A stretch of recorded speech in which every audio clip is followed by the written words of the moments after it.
17 март 1953 година.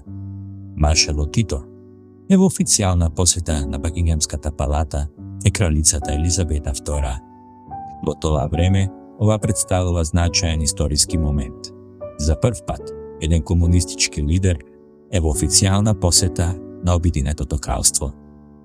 Средбата поминува во пријатна и опуштена атмосфера, што е интересно ако се земе политичкиот контекст на времето.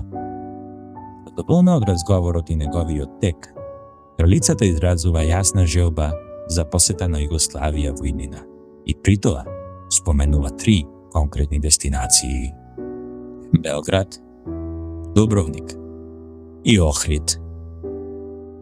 Маршалот Тито, помалку изненаден од изборот на градовите, сепак бил свесен за еден практичен проблем.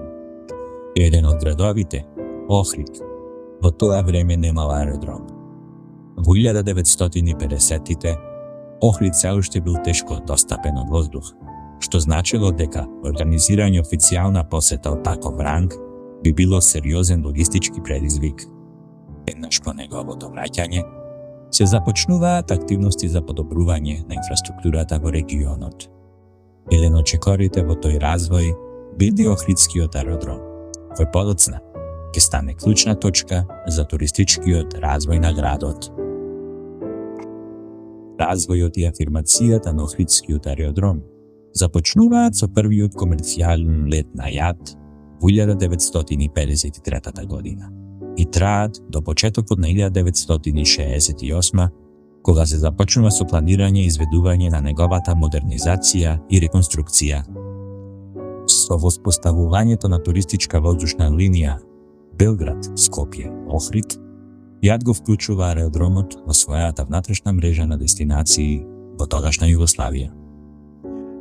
Со тоа, Охрид добива воздушна поврзаност со останатите важни центри во државата.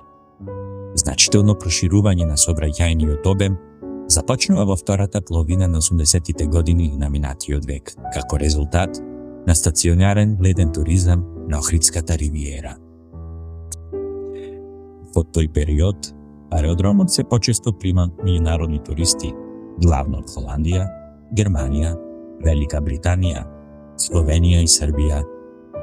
Овој тренд јасно ја потврдува клучната улога на аеродромот во поддршката на туризмот и туристичкиот развој, кој се издвојува како една од главните причини за неговото постоење во Македонија.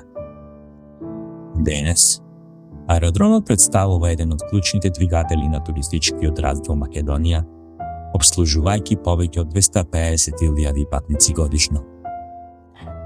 Поради зголемениот обем на сообраќај и растечка туристичка побарувачка, повторно се активни планови и се работи на негово проширување и модернизација со цел подобрување на капацитетот и услугите за патниците.